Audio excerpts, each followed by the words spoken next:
fresh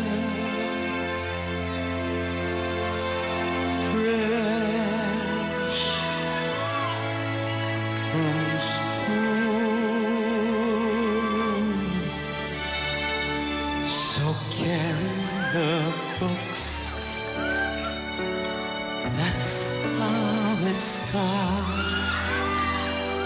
14 or 40 wicked sweet hearts keep them handy. Flowers and candy, roses and lollipops, lollipops and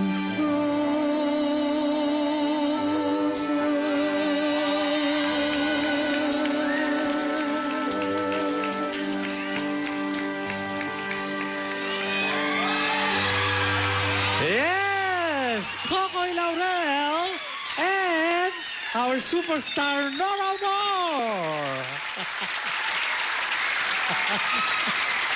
Lollipops and roses.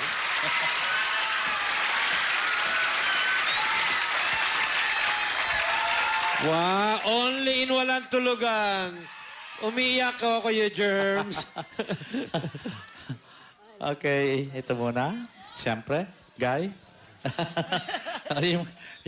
Ayan. And of course, para kay Kokoy, yan.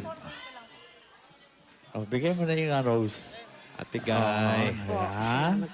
Okay, bigyan mo na natin yung pagkakataon, siyempre, para makabati. I love you, Kokoy. I love you, Guy. Alam mo, yung pagmamahala namin ni Kokoy, hindi nawawala. Andun talaga. Hindi nga kami nagkikita, pero sa puso't sa isipan namin, sa akin lalo na, hindi nawawaglit si Kokoy. Salamat, Guy. Ganun ko siya kamahal. Koy? Ako po ay talagang... Inglesin mo na lang kaya, Kokoy. Alam niyo, parang sila nabablanko, you know why? Hindi, totoo. Hindi nila alam ito eh. Hindi nila alam. Dito na sila nagkita, Kuya Dito Germs, na di ba? lang. Oo, sabi ni Kuya Germs, pumunta ka sa may sorpresa ako sa'yo. Hindi ko alam ang sorpresa. Ate, actually kanina pa siya dito, ang aga-aga niya. Sorry. Tapos si Jojo nandoon, pupunti ko madalas ang dila ko. Hoy, nandito ba si Ate Guy? Ay, hindi nga parang makakarating, sabi ko. All I can say is that I'm so happy, Guy, that you're back. And all your fans, we miss you so much. And we can't wait until you